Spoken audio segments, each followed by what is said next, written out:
Breaking news as we come on the air. In the California governor's race, Congressman Eric Swalwell is suspending his campaign amid allegations of sexual assault by a former staff member.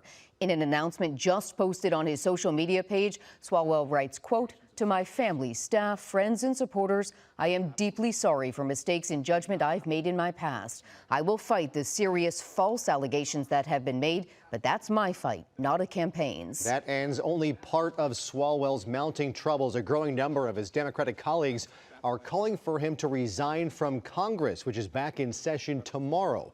And the district attorney in New York is opening a criminal investigation into the allegations made against him. We will continue to follow any more developments in this story and report them to you as they come in. Our political reporter Josh Haskell is on the phone with this breaking news. He's been following this governor's race closely. So, Josh, what does this mean immediately?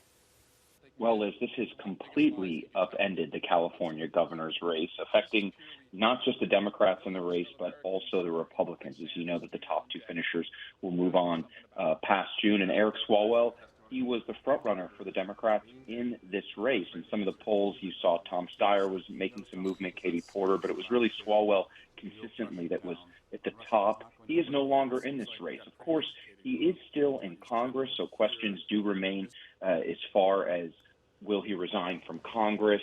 There's votes being discussed to expel him from Congress and other members of Congress, so we'll have to watch that closely. But as far as the governor's race goes, it is going to be a fascinating week. I can tell you that campaigns are already reaching out to me with endorsements. Obviously, we know that Swalwell had a lot of big endorsements in this race and a lot of support from a lot of unions in the state that have a lot of money, including the Teachers Union and SEIU California. And now big questions remain, Liz and Jory. Where does that money go? I know that one representative has already switched their endorsement from Swalwell to Tom Steyer, and so the Steyer campaign reached out to me about 20 minutes ago wanting to talk about that. And so we're just going to see a lot of movement, and it also really opens the race for possibly someone like Matt Mahan or even Katie Porter. Right. Well, there was concern on the Democratic side that there were too many Democrats in the field and it could wind up being two Republicans on the ballot in a runoff in November. Ironically, could this actually help Democrats to have one of the frontrunners drop out and consolidate some of the vote on the Democratic side?